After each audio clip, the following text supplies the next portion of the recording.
Сәлем достар, бұл Жусан Инвест. Жаңа жыл баршаңызға құтты болсын. Бұл біздің 23 жылдағы алғашқы видеомыз.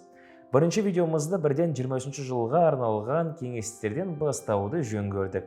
2023 жылды инвестор инфляциядан қорғану үшін не істеу керек? Қайда инвестиция жасау керек деген сұраққа жауап іздейміз. Лайк басыңыз, каналға жазылыңыз, ал біз бастаймыз.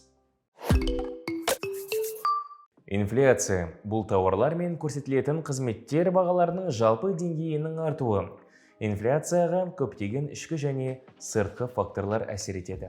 Оның ішінде іскерлік белсенділіктің деңгейі, шығарылымның алшақтығы, еңбек өнімділігі, халықтың ақшалай табысы, жұмыспен қамту деңгейі, нарықтағы бәсекелестік дәрежесі, тауарлармен және көрсетілетін қызметтермен қамтамасыз етілуі, әлемдік тауар нарығындағы бағалар және басқа факторлар. Былтыр Қазақстанда инфляция 20,3%-ға жетті. Соңғы рет 2000 жылдың наурызында инфляция 20,4%-ды құраған еді. Жоғары инфляциямен күресте Қазақстанның ұлттық банкі соңғы бір жылда базалық мөлшерлемені жалпы алғанда 6 есе арттыруға мәжбүр болды. Нәтижесінде 2016 жылғы деңгейге жетті деп жазады Жусан Аналитикс сарапшылары. Желтоқсан айының соңында айлық инфляция күткенімізден 1,2%-ға төмен болды. Және 2022 жылдың қазан айында пайда болған баяулау үрдісін ұстануды жалғастырды. Ал ақш-та екінші жыл қатарынан инфляция өте жоғары деңгейде болды. 2 жыл ішінде бағалар 15%-ға дерлік өсті. Париж саясатын қатаңдату және әлсіз экономикалық өсу инфляцияны төмендетуге көмектесу мүмкін. Бірақ бұл көзделген мақсатқа жетуі екіталай және инфляцияны 4-5% аймақта күтуге болады. Негізінде инфляциядан қорғайтын жалпы ортақ әмбебап жол жоқ.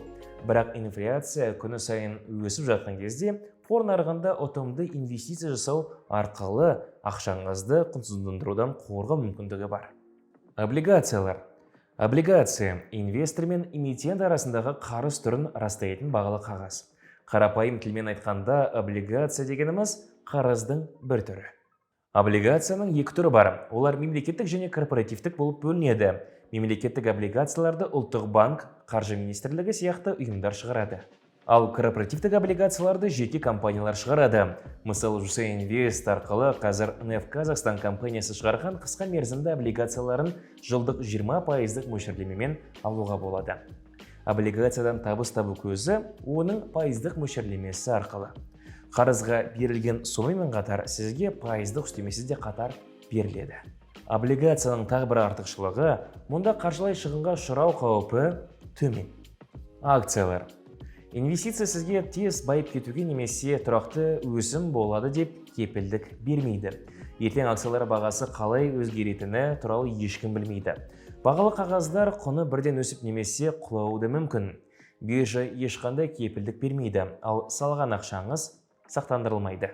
Осы мәліметті естігенде, сіз үшін ақшаны көбейтіп және сақтауға депозиттен артық сенімді қаржы құралы жоқ болып көрінуі мүмкін. Депозитті белгілі бір сомаға дейін сақтандырылады.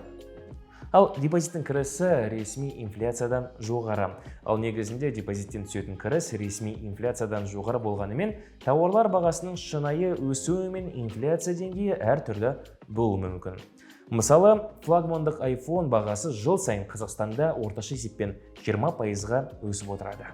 Акцияларға инвестиция жасау табысыңызды арттыру үшін жақсы мүмкіндік және ол арқылы инфляцияны қуып жетіп, тіпті басып озуға болады. Жусан Инвест арқылы акцияларға инвестиция жасау арқылы табысыңызды инфляциядан қорғау мүмкіндігі пайда болады. Пай қорлары.